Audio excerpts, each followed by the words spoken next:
Hello friends, आज हम बात करेंगे ड्रग रिएक्शन के बारे में कि जब कोई दवा रिएक्शन कर जाए तो उसे क्या क्या सिम्टम होते हैं और ऐसी कंडीशन में क्या क्या मेडिसिन यूज़ की जाती है।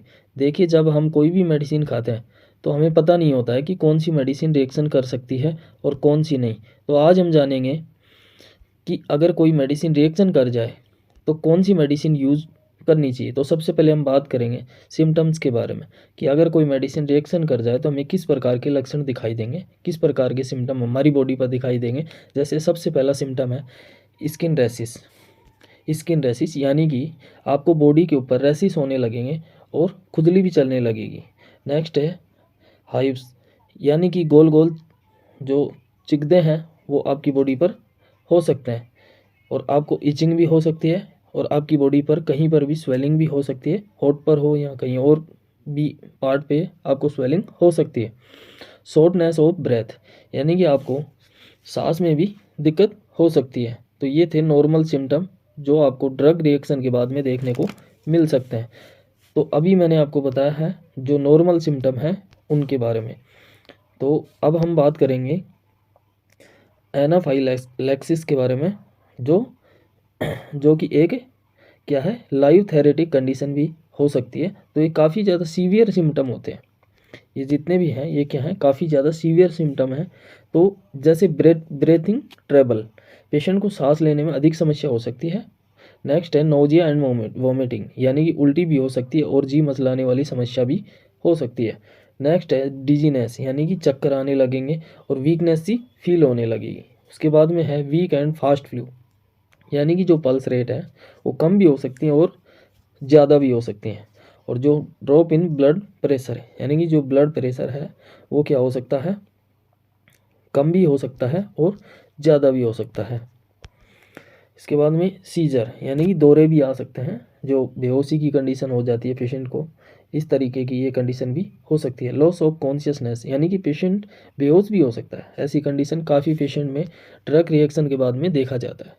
अब हम बात करेंगे अगर किसी प्रकार की मेडिसिन रिएक्शन कर जाए तो हम क्या यूज़ करेंगे, कौन सा इंजेक्शन यूज़ करेंगे। तो देखिए, बहुत अधिक कॉमन है जो काफ़ी ज़्यादा मदद करती है रिएक्शन को रोकने के लिए, जिसको हम बिना डॉक्टर के भी दे सकते हैं। जो इंजेक्शन है कौन सा, एविल एंड डेक्सामेथासोन। देखिए, एविल जिसमें आता है फेनलेफिरिन, फैन फैन फैनरामाइन, क्या आता है फेनिरामाइन, जो कि किसी भी प्रकार की एलर्जी में यूज किया जाता है। नेक्स्ट जो है वो है डेक्सोना इंजेक्शन, जिसके अंदर आता है डेक्सामेथासोन, जो कि एक स्टेरॉयड इंजेक्शन है, जो कि पेशेंट के वेट के अकॉर्डिंग या पेशेंट की एज के अकॉर्डिंग दिया जाता है। तो इन दोनों इंजेक्शंस का कॉम्बिनेशन पेशेंट को दिया जाता है, जो कि बहुत ज़्यादा पावरफुल इंजेक्शन है और इनको किसी भी प्रकार की एलर्जी में यूज़ किया जा सकता है। देखिए, अगर किसी को ड्रग एलर्जी हुई है तो इनको आईवी रूट दे सकते हैं और आईएम भी दे सकते हैं, लेकिन एलर्जी हुई है उसमें जल्दी से जल्दी रिलीफ आ सके, वो जो एलर्जी है उसको इंजेक्शन जल्दी से कवर कर सके। उसके बाद में नेक्स्ट इंजेक्शन है हमारा सिट्रीजिन इंजेक्शन। अगर एविल्डेक्सा इंजेक्शन से अगर पेशेंट को रिलीफ नहीं आ रहा है तो हम क्या यूज़ करेंगे, सिट्रीजिन यूज़ करेंगे। ये इंजेक्शन एक एंटी हिस्टामिन इंजेक्शन है, ड्रग है, जो भी किसी भी प्रकार की एलर्जी रिएक्शन को रोकने में बहुत अधिक काम करता है। और कोई भी पेशेंट हो उसको आराम नहीं मिल पा रहा है, अगर आपने एविल्डेक्सोना दिया है पेशेंट को, तो अगर आपको रिलीफ नहीं मिल पा रहा है तो आप सिट्राजिन के द्वारा एलर्जी को रोक सकते हैं। जो पेशेंट के एज और वेट के अकॉर्डिंग उसकी डोज है वो दी जाती है, या तो एज के अकॉर्डिंग या वेट के अकॉर्डिंग। उसके बाद में हमारा नेक्स्ट इंजेक्शन है वो है इंजेक्शन प्रोमेथाजिन। जो प्रोमेथाजिन जो इंजेक्शन है वो काफ़ी ज़्यादा यूज में लिया जाता है। ये इंजेक्शन जब दिया जाता है जब पेशेंट को बहुत ज़्यादा सीवियर कंडीशन हो रही है। तो अगर इस इंजेक्शन को आप अगर आईवी रूट से देंगे तो बहुत जल्दी रिलीफ आता है। इसका यूज जब किया जाता है जब सिट्रीजिन इंजेक्शन काम नहीं कर रहा है, उससे कोई रिलीफ नहीं मिल रहा है, तो ऐसी कंडीशन में हम प्रोमेथाजिन देंगे। देखिए, एक बात का ध्यान रखना, सबसे पहले हम इंजेक्शन देंगे इंजेक्शन एविल्डेक्सा, उसके बाद में हम यूज़ करेंगे, अगर एविल्डेक्सा से रिलीफ नहीं आ रहा है तो हम सिट्रीजिन इंजेक्शन का यूज़ करेंगे, और अगर सिट्रीजिन से भी अगर रिलीफ नहीं मिल पा रहा पेशेंट को तो हम इंजेक्शन प्रोमेथाजिन यूज़ करेंगे। तो जो प्रोमेथाजिन इंजेक्शन है उसकी जो डोज है वो दी जाती है 0.5 mg पर किलो के हिसाब से, यानी पर केजी के हिसाब से 0.5 mg हम पेशेंट को दे सकते हैं। तो इसके बाद में अगर प्रोमेथाजिन इंजेक्शन से भी अगर रिलीफ नहीं मिल पा रहा है तो उस कंडीशन में हम जो इंजेक्शन देते हैं वो नेक्स्ट है इंजेक्शन एपिनेफ्रिन।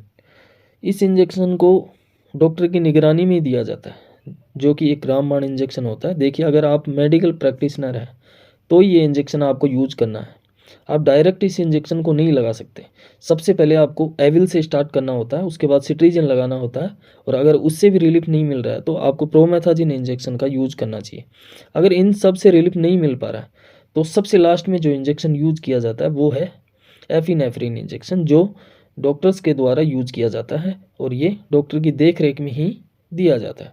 इस इंजेक्शन को आप डायरेक्टली यूज नहीं कर सकते।